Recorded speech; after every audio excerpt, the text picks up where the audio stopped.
주시고 3장 전체 말씀과 4장 1절에서 5절 말씀입니다. 말씀이 기니까 4장 1절에서 5절 말씀만 보도록 하겠습니다. 디모데후서 4장 1절에서 5절 말씀입니다.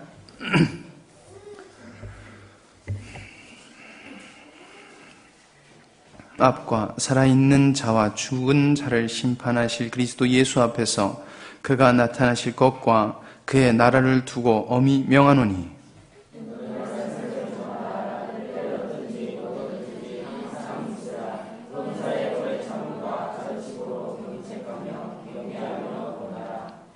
때가 이르니 사람이 바른 교훈을 받지 아니하며 귀가 가려워서 자기의 사욕을 따를 스승을 많이 두고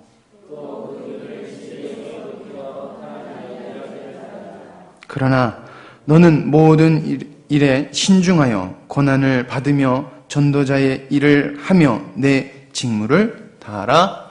아멘. 오늘 하나님의 말씀은 마지막 때 그리고 부제로 고통 없는 위협, 고통 없는 위협이라는 말씀을 제목을 가지고 함께 나눠보도록 하겠습니다. 우리의 대적은 어떻게 해서든지 우리를 넘어뜨리려고 합니다. 어떻게 해서든지 우리를 넘어뜨려서 하나님의 진리와 우리를 떨어뜨려 놓으려고 합니다. 어떻게 해서든지. 왜냐하면 하나님의 진리가 하나님의 백성 속으로 들어가면은 그 파워, 그 능력은 상상할 수 없기 때문입니다. 왜? 예수 그리스도가 그 안에 있기 때문입니다. 그래서 자기 자신들이 위태해지는 걸 알기 때문에 사단은 죽기 길을 쓰고 우리를 진리하고 멀어지도록 우리를 고난과 고통과 위협 속으로 우리를 몰아넣는다는 것입니다. 그래서 많은 고통을 우리 삶 속에서 주고 그 고통을 통해서 계속해서 우리를 진리에서 멀어지게, 그리스도에게서 멀어지게끔 우리를 유혹합니다. 근데 가만히 보면은 사단이 고난을 주는 것도 한계가 있는 것 같습니다. 사단도 유한한 존재이기에 많은 곳에, 그러니까 전 세계에다가 동시에 전쟁을 일으킬 수가 없습니다. 그리고 하나님이 허락하시지도 않습니다. 그래서 사단이 아무리 고통과 위협을 준다 해도 유한하게 우리에게 고난을 줄 수밖에 없다는 것입니다. 그리고 아무리 고난을 줘도 성도들이 잘 쓰러지지 않는다는 것이죠. 옛날에 그런 말이 있었죠. 젊은 마귀가 세상에 내려와서 사람들을 괴롭힙니다. 죽이고 모함하고 고통을 주고 가지각색으로 사람을 괴롭혀도 이 사람들이 신앙을 꺾지 않는다는 것입니다. 그래서 실패해서 다시금 저 마귀들 모임 있는 곳에 가가지고 슬퍼하고 있는데 나이 많은 아주 늙은 사탄에게 가서 그 젊은 사탄이 가서 늙은 사탄에게 물어봤답니다. 자기가 아무리 노력해도 사람들이 쓰러지지 않아요. 사람들을 넘어뜨릴 수 없어요. 그랬더니 그 사탄이 이렇게 얘기했다 하죠. 늙은 사탄이 그냥 냅두면 지들이 알아서 쓰러질 거야. 이 말과 같이 사단은 우리에게 고난을 줍니다. 보이는 고난을 줘서 우리를 넘어뜨리지만 또 다른 방법으로는 정말 소리 없이 우리가 인식하지 못하게 우리 속으로 들어온다는 것입니다. 정말 조용하게 고통 없이 편안하게. 오전에 목사님이 그런 말씀하셨죠. 우리 이 평안에 감사해야 됩니다. 감사 안 하는 순간 어떻게 되죠? 사단에게 우리가 넘어가는 것을 우리는 경험하게 됩니다. 어떻게 보면 고난보다 더 무서운 위협인 줄 압니다. 요즘 인터넷에 무슬림 IS가 굉장히 인터넷에 많이 뜨고 있고 세계적인 골칫거리, 문제, 위협입니다. 많은 순교자들과 많은 피해자들이 생깁니다. 그걸 보면서 저도 이런 생각을 합니다. 여러분들도 아마 그런 생각을 한 번쯤은 하셨을 것 같습니다. 나도 저렇게 순교할 수 있을까? 그런 생각을 가끔가다 저는 해요. 저만 하는 건 아니겠죠. 여러분들도 아마 그런 생각을 하셨을 것 같습니다. 질문을 합니다. 죽음이라는 것에 대해 저희들이 경험이 없지 않습니까? 죽음은 딱 한 번, 인생에서 딱 한 번 맞는 건데 경험이 없다 보니까 두려울 것도 같아요. 두려울 것도 같고. 근데 주님이 힘주시면 넉넉히 이겨낼 것 같아요. 예. 그거는 진리입니다. 주님이 힘주시면 우리 넉넉하게 이길 수 있어요. 베드로가 주님을 위해서 죽겠습니다 각오했을 때 베드로는 쓰러졌습니다. 그런데 주님 뜻대로 사니까 베드로가 죽음을 받아들이더라는 겁니다. 전승에 의하면 거꾸로 십자가에 거꾸로 못 박혀서 비참하게도 죽을 수 있더라는 것입니다.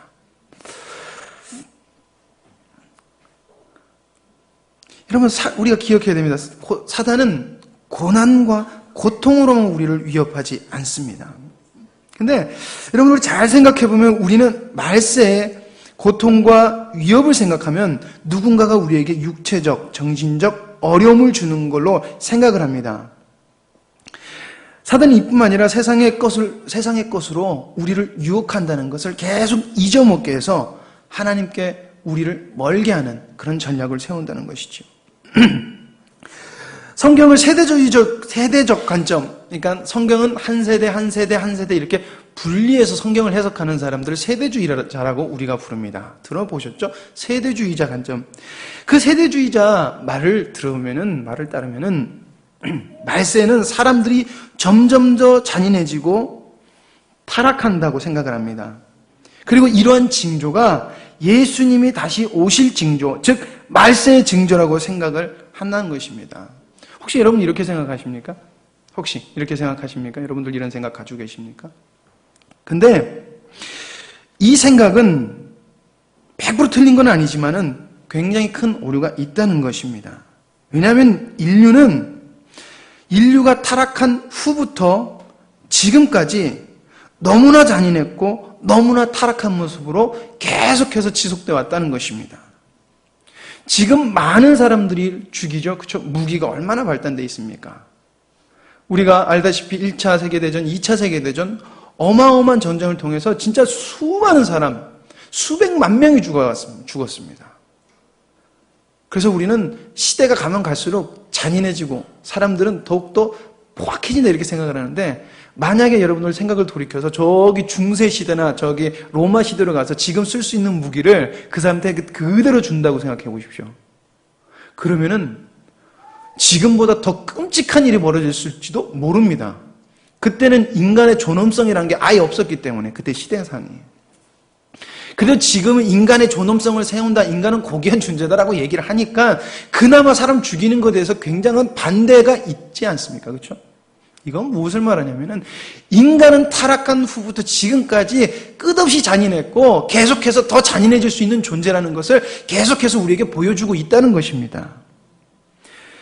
우리가 마지막 때의 고난을 생각할 때 우리가 고난을 이길 수 있을까 없을까 이렇게 생각하죠. 그렇죠? 근데 이렇게 생각하는 것이 왜 걱정을 하냐면 우리가 말세에 대한 잘못된 인식을 가지고 있기 때문에 하는 것입니다. 잘못된 인식. 그럴 수도 있는 것이 성경에서 말세에 대해서 마지막 때를 이야기할 때는 항상 미래형을 두고 생각하거든요. 미래의 말세에 라고 이런 일이 있을 거야 라고 하는데 미래형으로 이야기한다는 것입니다. 미래형. 그래서 우리가 말세에 대한 마지막 때에 대한 오해가 있어요. 근데 우리가 잘 알아야 될 게 지금 우리가 가지고 있는 말세의 개념과 성경에서 말하는 말세의 개념이 좀 다르다는 것입니다. 그래서 첫 번째로 제가 여러분들께 세상이 말하는 말세가 무엇인지 가르쳐 드리겠습니다. 말세, 세상 사람들이 쓰는 말세입니다. 도덕, 풍속, 정치 등의 모든 사회 질서가 정신이 매우 타락하고 쇠퇴하여 끝판에 이르는 세상. 그렇죠? 우리는 이거를 말세로 생각하고 있죠. 점점점 악해져서 나중에는 도저히 통제 불가능한 세대가 온다라고 우리는 생각하고 있잖아요. 그래서 그리스도인이 그때 어마어마한 고통을 가질 것이다라고 생각하고 있지 않습니까? 이것이 우리가 생각하는 말세의 개념입니다. 지금까지. 근데 성경에서 말하는 말세의 개념은 좀 다릅니다. 성경에서 말하는 말세는 그리스도의 성육신 이후 시대, 즉 메시아의 도래에 대한 예언이 이루어진 시대로부터, 예수 그리스도가 오시고 승천하신 그때부터 예수님이 다시 오실 때까지를 말세라고 합니다. 여러분, 이 말세의 개념을 잘 이해하고 여러분들 이것으로 성경을 봐야 될 줄 믿습니다. 많은 그리스도인들이 마지막 때를 혼돈하고 오해합니다. 이는 지금뿐만 아니라 초기 기독교인, 초기 그리스도인들도 혼돈하고 오해를 했습니다. 왜냐하면 예수님께서 내가 다시 올게 라고 말씀하십니다. 그러니까 살아도 볼 자 있고 죽어서도 볼 수 있다. 이렇게 말씀하시고 가니까 처음에 예수님이 가신다고 하셨을 때 속히 오신다고 하셨으니까 다들 예수님을 기다리고 살았던 거예요. 근데 1년이 지나고 2년이 지나고 3년이 지나도 예수님이 오시지 않았어요. 초대 예수님이 오신다고 했을 땐 예수님이 오실 것을 기대하고 고대하고 준비하며 살았어요. 근데 예수님이 오지 않더라는 것입니다. 100년이 지나고 200년이 지나고 1000년이 지나고 지금 2000년이 지났지만 예수님이 오셨습니까? 안 오셨습니까? 예, 예수님이 오시지 않았습니다. 그러다 보니까 예수님의 승천을 보지 못한 제2세대들이 예수님이 다시 오신다는 생각, 이 때가 지금 마지막 때라는 생각을 망각하고 살아간다는 것입니다. 망각하고 살아가요. 왜? 예수님 가시는 것도 못 봤고 예수님 오신다고 하는데 오시지도 않으니까 잊어먹게 되더라는 것입니다. 그렇죠? 네. 그래서 어떤 일이 벌어졌냐면은 예수님이 오신다고 하는데 안 오니까 사람들이 예수님을 기다리고 말세 신앙으로 산 게 아니라 잘못된 신앙들, 인간의 유익과 만족을 위한 신앙들이 발생됐고 그게 조금 더 발전해서 어떤 신앙이 발전하면 이단들이 발생했다는 것입니다. 예수님 안 오시니까 그냥 잘 먹고 잘 사는 신앙 만들자, 나에게 유익되는 신앙 만들자 해서 신앙이 변해버렸다는 것입니다. 그리고 그 변하고 잘못된 신앙들은 지금까지 끊임없이 이어져 온다는 것입니다. 이름만 바뀌었지 모든 이단들은 과거에도 있었고 지금도 있습니다. 이단 연구자들이 하는 말입니다. 이름만 바뀌었지 그 이단들은 지금 처음부터 지금까지 계속해서 오고 있다. 이렇게 이야기를 하고 있습니다. 왜 이런 혼동이 옵니까?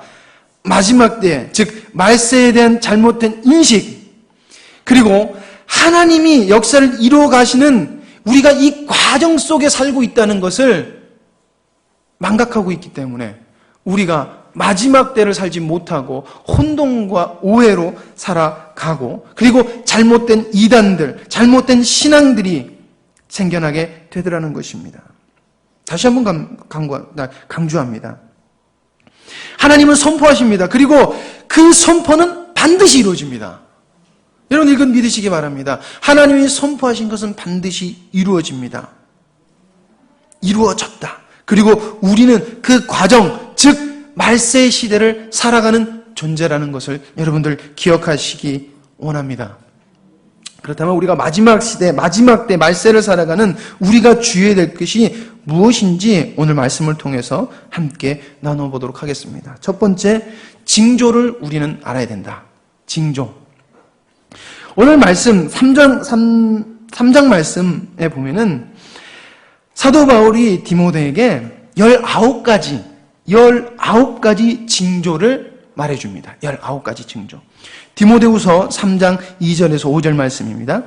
사람들은 자기를 사랑하며 돈을 사랑하며 자긍하며 교만하며 회방하며 부모를 거역하며 감사치 아니하며 거룩하지 아니하며 무정하며 원통함을 풀지 아니하며 참소하며 절제하지 못하고 사나우며 선한 것을 좋아 아니하며 배반하며 팔며 조급하며 자고하며 쾌락을 사랑하기를 하나님 사랑하는 것보다 더하며 경건의 모양은 있으나 경건의 능력은 부인하는 자니 이 같은 자들에게서 내가 돌아서라.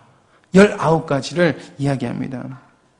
근데 우리는 계속 말세 때 징조하면은 미래일이라고 생각하는데 미래일을 생각하고 그렇게 믿고 있습니다. 그러나 이것은 타락한 후부터 지금까지 계속해서 나타나는 현상들이라는 것입니다.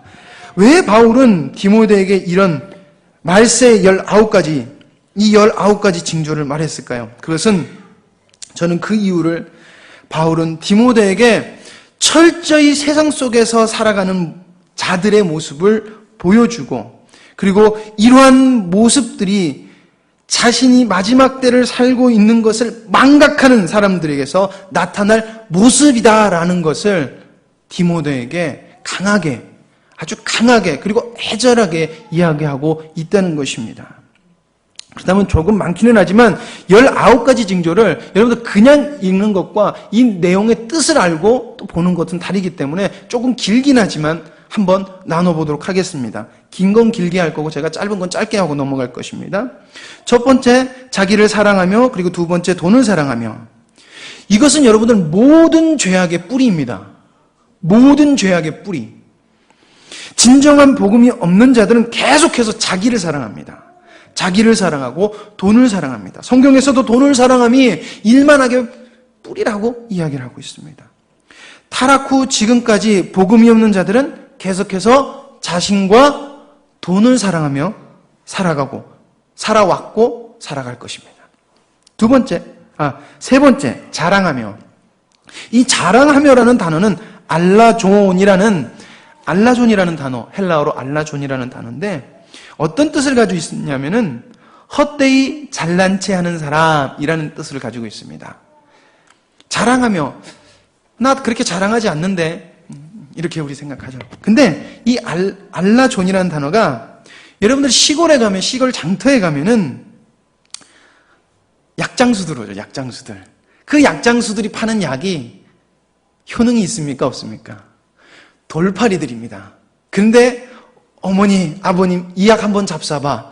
이 약 한번 잡숴보면 10년은 젊어져, 20년은 젊어져. 뭐 이러면서 사람들을 막 현혹합니다.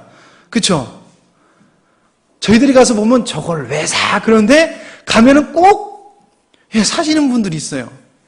근데 그때 그 사람들, 그 약 파는 사람들의 눈은 정말 진리를 얘기하는 거, 진실을 얘기하는 것처럼 막 합니다. 그리고 그 약을 엄청 자랑합니다. 세상에 이런 만병통치약은 없습니다.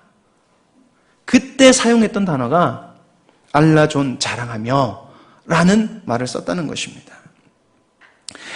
다는 그렇지 않지만 많은 사람들이 자기가 큰 교회를 다니면 자부심을 가집니다. 직분을 가지면, 높은 직분을 가지면 자부심을 가집니다. 그러나 이것들이 복음 안에 있지 않으면 헛되고 헛된 것들이라는 것을 기억해야 될 줄 압니다. 교회에서 이런 자랑이 넘쳐납니다. 내가 뭐 좀 했어.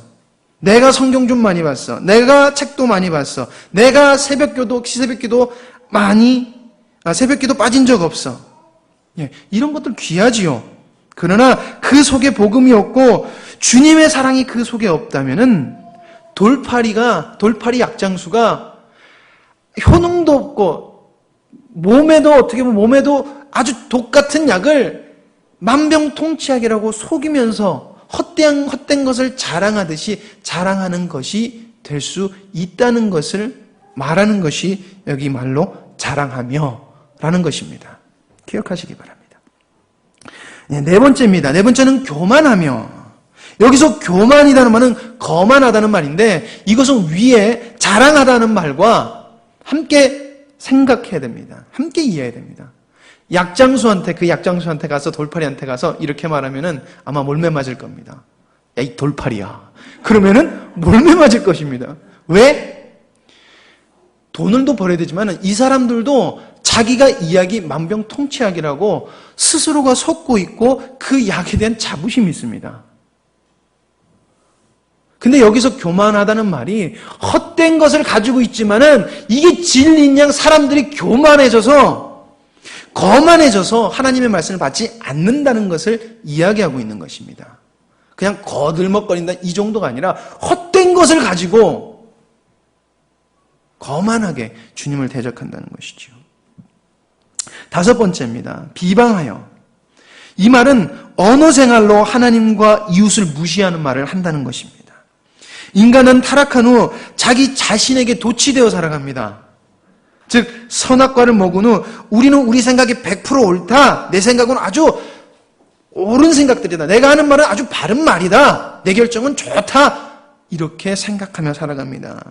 그러나 여기서 끝나는 것이 아니라 남을 모함하고 비방하고 폭언을 하면서 비판하면서 사람들에게 상처를 줍니다. 인간에게만 그렇습니까? 아닙니다. 자기가 원하는 것들이 되어지지 않으면 하나님에게도 비방과 욕설과 나쁜 말들로 하나님께 대적하기 일쑤인 것입니다. 여섯 번째, 부모를 거역하며 감사하지 아니하며. 여러분, 부모의 사랑은 가장 큰 사랑입니다. 자녀를 낳아본 사람은 엄마의 은혜를 알 수 있다고 그러죠. 저는 예나가 참 저를 힘들게 합니다. 아, 우리 부모님 날 이렇게 키우셨구나. 그럴 때마다 부모님의 은혜가 옵니다. 정말 부모님의 사랑은 큰 사랑입니다. 우린 그 사랑을 받아들여야 되고 갚아야 될 줄 믿습니다. 근데 사람들이 자기 자신에게 가장 큰 은혜를 베푸고 사랑하는 부모에게 감사하지 않는다는 것입니다. 부모에게만 그렇습니까? 하나님에게도 그렇지 않다는 것입니다. 여기까지입니까? 아닙니다. 부모를 거역하고 하나님을 거역하기 일쑤라는 것입니다. 왜 순종 못합니까? 나를 사랑하신 주님인데. 그게 말세의 징조라는 것입니다. 여덟 번째, 거룩하지 아니하며. 이 말은 하나님의 주권과 영광을 생각하지 않는다는 것입니다. 하나님께서 출애굽할 때 이스라엘 백성에게 명령하시지요. 내가 거룩하니 너희도 거룩해라 라고 말씀하십니다. 이것은 여러분들 선택사항이 아닙니다. 이것은 하나님의 명령입니다. 반드시 이루어져야 될 것입니다. 왜냐하면 거룩함은 하나님의 백성이 가지고 있고 하나님의 백성으로 들어가는 필수 조건이기 때문입니다. 그리고 거룩함을 가지려고 하면 인간은 하나님의 절대 주권 속으로 들어가야 됩니다. 즉 자기 부인이 있어야 된다는 것입니다. 그러나 이것은 자기를 사랑하고 사는 사람에게는 사형 선고와도 같은 것입니다. 사형 선고. 왜? 내 뜻대로 못하니까. 그래서 거룩해지려고 하지 않는다는 것입니다. 아홉 번째입니다. 무정하다.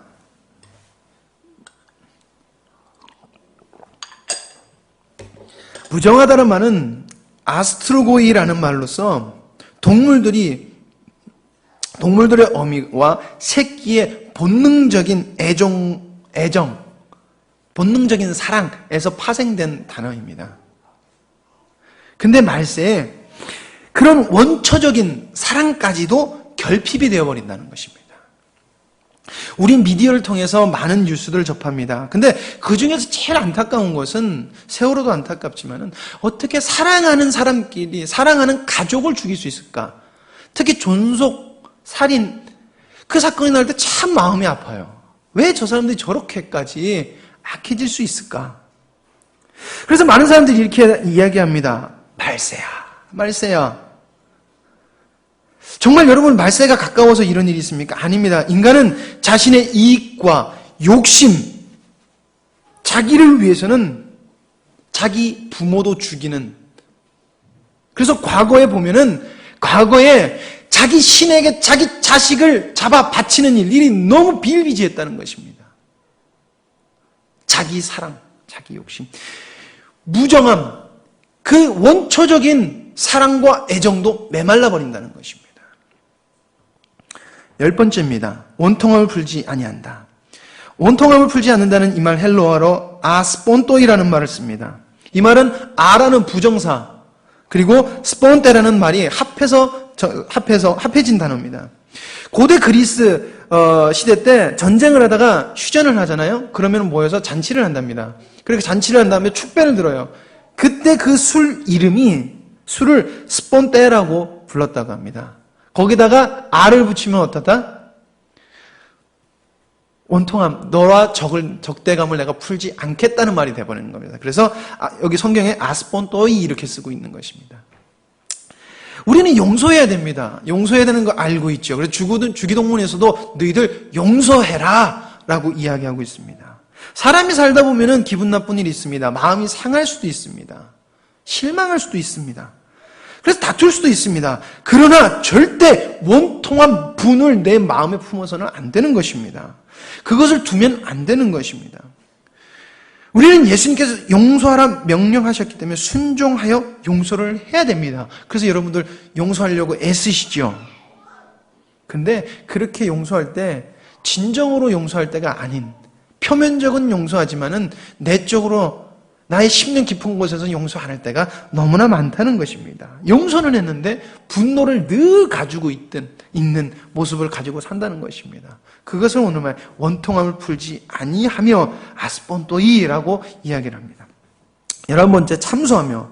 참소하다는 말은 거짓되고 추악한 말과 행동을 한다는 것입니다. 여러분들 잘 아는 것이지만 사단은 어떤 존재입니까? 참소하는 자이다 라고 성경에서 이야기하고 있습니다. 예, 참소한다는 것은 사단의 길을 따른다는 것입니다. 12번째, 절제하지 못하며. 감정이나 생리적 욕망을 다스리지 못한다는 것입니다. 중독이 넘쳐난다는 것이죠. 요즘 스마트 중독 그러는데 지금만 스마트 중독 있습니까? 이 중독만 정말 심각했습니까? 아닙니다. 역사를 따지고 보면은 모든 큰 원인들, 잘못된 사회 문제는 모든 것에 중독이 있습니다. 중독은 지금만 있는 것이 아니라 역사상 전 역사를 거쳐 중독은 계속되어 왔습니다. 13번째, 사나우며.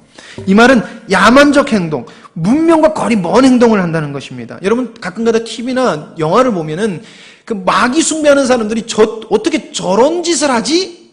라는 것. 그리고 정말 정신 나간 사람들이 어떻게 저런 짓을 하지? 라는 것들. 여러분들 가끔가다 볼 것입니다. 예. 근데 그렇게 된다는 것입니다. 야만적 행동, 문화와 거리가 먼 행동을 한다는 것입니다. 여러분들 굿하는 거 보세요. 굿하는 게. 그게 정말 인격적인 겁니까? 그게 보기 좋습니까? 우리 볼 때 왜 저러지? 저렇게 왜 이상한 짓을 하지? 이렇게 여기지지 않습니까? 네. 근데 그것을 사나우며 라고 표현을 했다는 것입니다. 14번째입니다. 선한 것을 좋아하지 아니하며. 선한 것을 경멸한다는 얘기입니다. 15번째, 배신하며. 자신의 이익을 위해서 친구를 배반한다는 것입니다. 조급하다는 건 조급하며 말과 행동을 분별력 없이 서두른다는 것입니다. 자만하며 자기 중심, 허세를 가지고 산다는 것입니다. 쾌락을 사랑하기를 하나님 사랑하는 것보다 더하며 라고 이야기를 합니다. 하나님을 사랑하기보다는 오히려 쾌락을 사랑하는 모습. 이 모습은 우리는 하나님을 사랑해야 됩니다. 그래서 하나님이 하나님을 사랑할 수 있는 마음을 주셨습니다. 근데 그 마음을 가지고 쾌락을 사랑하는 대로 쏟아버린다는 말인 것입니다. 마지막입니다. 경건의 모양은 있으나 경건의 능력은 부인한다는 것입니다. 경건의 모양은 외형적이며 가시적인 것입니다. 그리고 경건의 능력을 부인한다는 것은 복음에 대한 바른 지식이 없고 그리고 그 능력 또한 거부한다는 것입니다. 여러분들 지금까지 19가지 아주 이 긴 것들, 이게 마지막 때 말세 징조라고 사도 바울이 이야기합니다. 그러나 이것은 미래에 있을 일이 아니라 우리가 살아가면서 너무나 많이 겪고 우리 삶 속에서도 이런 것들이 나오더라는 것입니다.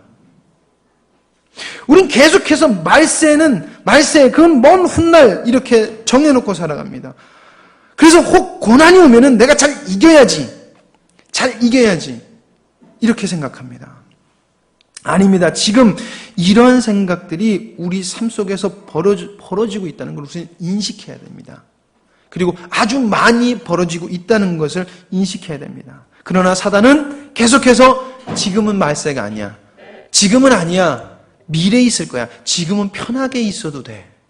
평안을 누려. 이렇게 우리에게 조용히 우리를 위협하고 공격한다는 것입니다. 그래서 사도 바울이 이렇게 이야기합니다. 그런 자들에게서 돌아서라. 즉, 너는 이러한 모습을 네 속에서 보면은 너는 주께로 돌이켜라. 라고 사도 바울이 사랑하는 아들 디모데에게 말하고 있는 것입니다. 디모데후서 3장 5절 말씀입니다.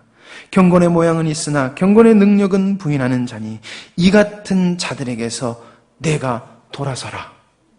돌아서라 말하고 있는 것입니다. 여러분들, 우리 이 모습, 19가지 모습 중에서 우리 100% 자유할 수 있는 분 여기서 한 분도 없습니다. 절대 우리의 능력으로는 자유로울 수 없습니다. 많은 분들이 이렇게 이야기하죠. 우리는 분별력을 가져야 됩니다. 여러분들, 분별력을 가지십시오. 그럼 사람들이 아멘 이렇게 이야기합니다. 그럼 사람들이 그걸 들으면서 아멘하는 이유는 내가 분별력을 가져야지 라고 생각합니다. 그러나 여러분들, 바른 분별력을 여러분들 가지고 계십니까? 그렇지 않다는 것입니다. 왜냐하면 바른 분별력은 내 속에서 나오는 것이 아니라 오직 예수 그리스도의 영이신 성령님이 나를 통해서 주어지는 그 분별력만이 온전하고 완벽한 분별력이기 때문인 것입니다. 우리가 성령님의 인도하심을 따라 살 때 분별력을 가질 수 있는 것입니다.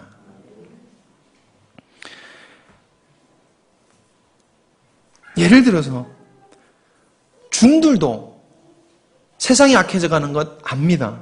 그래서 어떻게 합니까? 그들은 속세와 연을 끊고 절로 들어갑니다.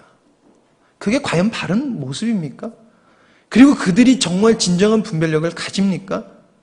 아니더라는 것입니다. 그들 스스로가 아니다라고 말하는 것입니다. 이게 인간의 한계라는 것입니다. 그 사람들 밥 먹고 기초적인 인간 생활하면서 나머지 모든 것들은 여기 초점을 맞추는데도 안 된다는 것입니다. 오직 하나님만 가능하신 것입니다. 성령님의 인도를 받는 자만 가능하다는 것입니다. 여러분들, 우리는 우리 자신에게선 19가지 이러한 모습이 나올 수 있는 존재라는 것을 인식해야 됩니다. 그리고 주님께 돌아서 있으면 되는 것입니다. 오직 그리스도, 예수 그리스도만 여러분들 마음에 소유하시고, 소유가 아니죠. 내 주인으로 모시고 살아갈 때, 성령님의 인도하심을 살아갈 때 우리는 바로 살아갈 수 있다는 것입니다. 두 번째입니다.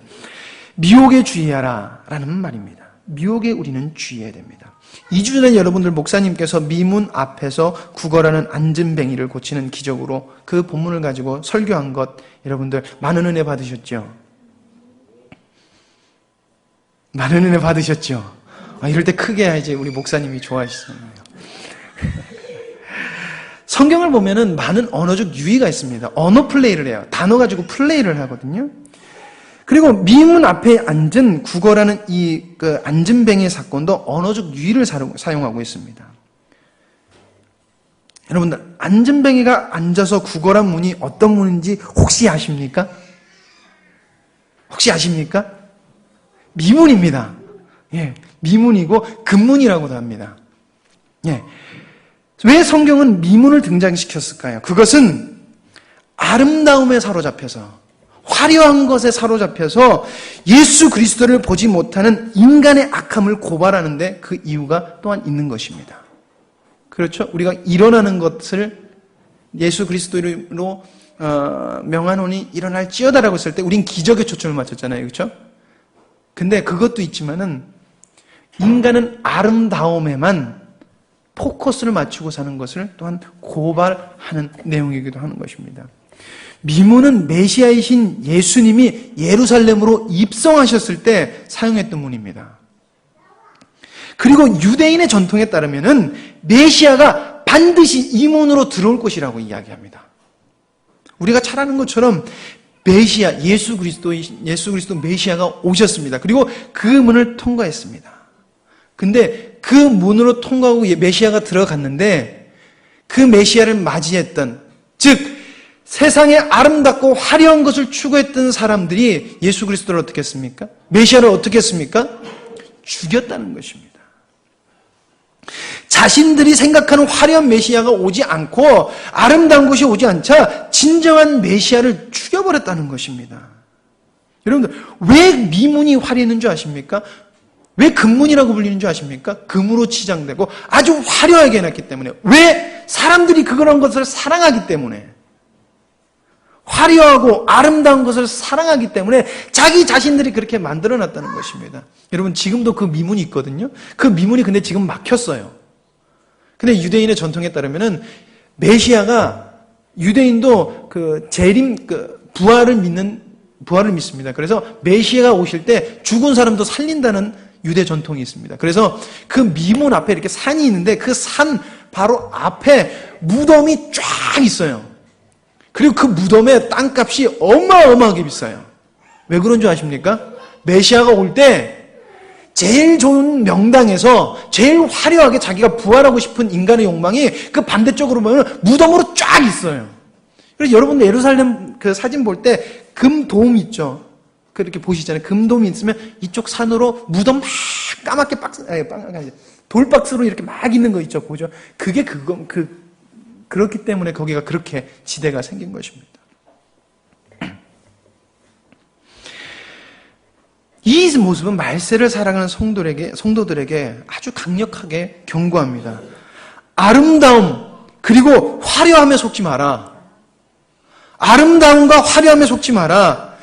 예수님의 재림이 자신들이 생각한 것보다 늦어지자 사람들 마음에 의심이 생깁니다. 의심을 하게 됩니다. 그리고 그 믿음, 그 신앙들이 변질됩니다. 그리고 말세의 신앙들이 사라져버립니다. 그리고 그 사라져버린 그 마음 속에 세상의 아름다움과 세상의 화려함을 추구하는, 즉 자기를 사랑하고 돈을 사랑하는 이 모습들이 계속해서 채워지더라는 것입니다. 변질되고 이단들이 발생하더라는 것입니다. 자기 귀를 만족하고 자기 마음의 달콤한 것들을 사람들이 쫓아 살아가더라는 것입니다. 그런데 사도 바울이 경고합니다. 아름다움에 속지 마라. 화려함에 속지 마라. 여러분, 우리는 흔들려서는 안 될 것입니다. 절대 흔들려서는 안 될 것입니다. 예수 그리스도라는 반석 위에는 우리는 든든히 서야 될 줄 믿습니다. 그래서 성경은 우리에게 주의하라라고 명령을 합니다. 그리고 단순히 주의하라라고 명령만 하는 것이 아니라 그 예도 성경을 통해서 많이 우리에게 가르쳐 줍니다. 그 예가 오늘 디모데후서 3장 8절에서 9절 말씀입니다. 제가 읽겠습니다. 얀네와 얀브레가 모세를 대적한 것 같이 저희도 진리를 대적하니 이 사람들은 그 마음이 부패한 자요 믿음에 관하여는 버리운 자들이니라. 그러나 저희가 더 나가지 못할 것은 저 두 사람의 된 것과 같이 저희 어리석음이 드러날 것임이니라. 그럼 이 얀네와 얀브레가 누군지 혹시 아십니까? 얀네와 얀브레라는 사람은 그 이름의 뜻먼저 가르쳐 드리겠습니다. 얀네는 유혹하는 자, 얀브레는 반란을 일으키는 자입니다. 그리고 이 두 사람이 누구냐면은 모세가 바로 앞에서 기적을 행했을 때 그 앞에서 하나님이 행하신 이적을 그대로 따라했던 사람들이 있습니다. 계속 바로를 따라다니면서 바로 이 두 사람이 그 사람들이라는 것입니다.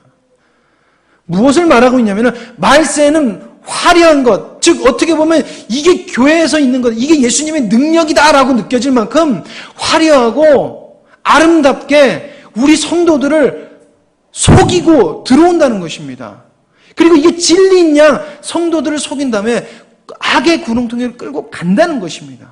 그러나 성경은 말하고 있습니다. 이들은 결국 망할 것이다. 거기 속지 마라.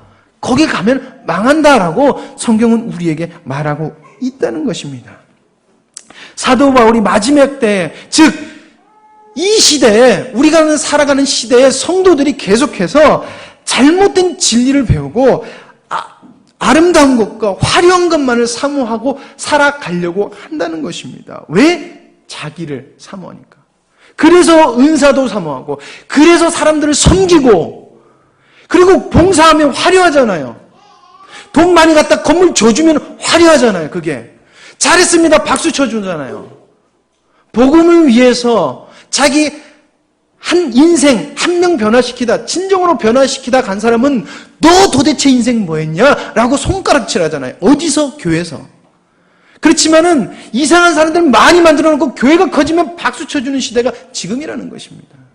거기서 교회, 진실한 신앙생활하는 사람을 비판하고 비난하지만은 그들에게 박수 쳐주고 옳다 한다는 것입니다. 사도 바울이 이야기합니다. 거기에 속지 마라. 아름다움에 속지 말고 화려함에 속지 마라.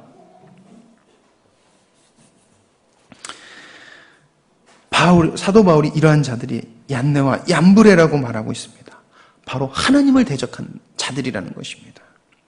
아름다운 것, 화려한 것을, 그리고 신기한 것을 사람들은 쫓아가는 습성이 있습니다. 와 하는 습성이 우리 인간에게는 있습니다. 즉 미문 앞에서 아름다운 것만 추구하다 보니까 예수 그리스도 메시아가 오셨지만은 아름답지 못한 메시아가 오자 그를 죽였던 것처럼 인간은 그런 습성이 있다는 것입니다. 그래서 마지막 때, 아니 지금 19가지 징조가 우리 삶 속에 파고 들어온다는 것입니다. 언제? 예수 그리스도 안에 서 있지 아니하면. 저기 뭐 좋은 것이 있더라, 저기 능력 있는 분이 있더라, 저기가 용하더라, 이제 이런 말도 하더라고요. 저 목사님이 용하더라, 이게 점집도 아니 진짜 이런 말을 해요. 그러면 거기를 쫓아다니고 거기가 좋은 줄 알고 있는다는 것입니다. 사도 바울이 이렇게 이야기합니다. 때가 이르리니 사람이 바른 교훈을 받지 아니하며 귀가 가려워서 자기의 사욕을 쫓을 스승을 많이 두고 또 그 귀를 진리에서 돌이켜 허탄한 이야기를 쫓으니라. 미문의 교훈, 화려한 아름다운 메시아를 기대했던 인간의 자기를 사랑하고 돈을 사랑했던 사람들의 모습, 자기 욕심을 따라가며 살아가는 사람들, 그 사람들은 하나님의 교훈을 받지 못한다고 이야기를 하고 있습니다. 여러분들, 미혹을 주의하시기 바랍니다. 우리가 미혹에 넘어지지 않으려면 주님 앞에 서야 될 줄 믿습니다. 그렇게 해서 우리는 예수로 나의 구주 삼고 성령으로 거듭나서 성령님의 인도하심을 따라 살 때 이것이 가능한 줄 믿습니다. 여러분, 우리는 그래서 복음 앞에 서 있어야 될 줄 믿습니다. 복음만이 진리입니다. 그렇지 아니하면은 우리는 사단의 공격에 여지없이 넘어갑니다. 그게 때로는 고난, 고통이 아닐 수 있습니다. 소리 없이 우리에게 파고들어서 우리의 영혼을 좀먹고 우리의 영혼을 오염시킬 것입니다. 저는 2주 전에 배척받는 진리에 대해서 여러분들과 함께 나눴습니다. 왜 그렇습니까? 자기를 사랑하기 때문에 그렇습니다. 그리고 지난주에 제가 저희는 어느 시대를 살고 있는지 그것에 대해서 여러분들에게 강조해드렸습니다. 역사가 이루어지는 과정, 선포되었고 결론은 나 있습니다. 그러나 우리에게 주어진 것은 말세, 과정을 진행하는 주님 안에서 주님의 백성으로 우리가 승리하며 살아가는, 누구를 통해서? 성령님을 통해서 승리해 나가는 삶을 살아가는 존재들이 우리입니다 라는 것을 여러분들에게 말씀드렸습니다. 그래서 우리의 인생의 목표는 주님 앞에 서 있는 것이고 복음을 전하는 것입니다.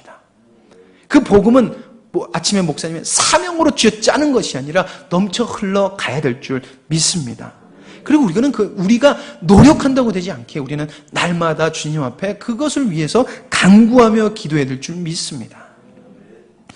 마지막으로 4장 5절 말씀 우리 한 목소리로 읽고 말씀을 마치도록 하겠습니다.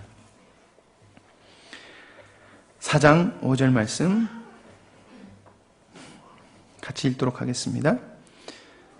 시작. 그러나 너는 모든 일에 신중하여 고난을 받으며 전도자의 일을 하며 내 직무를 다하라.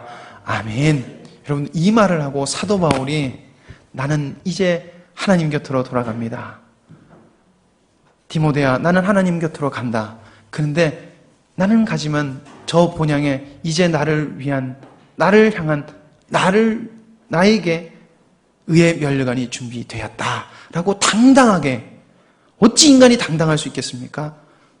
가능할 줄 압니다. 왜? 예수 그리스도 안에 잡혀 살았기 때문에, 복음이 넘쳐나는 삶을 살았기 때문에, 하나님 말씀에 사로잡혔기 때문에, 화려한 것 보지 아니하고 아름다운 것 보지 아니하고 고난도 내가 부득불 자랑하는 이 고난도 감사하며 살았기 때문에 의의 면류관이 내 것인 줄 확실하고 간 줄 믿습니다.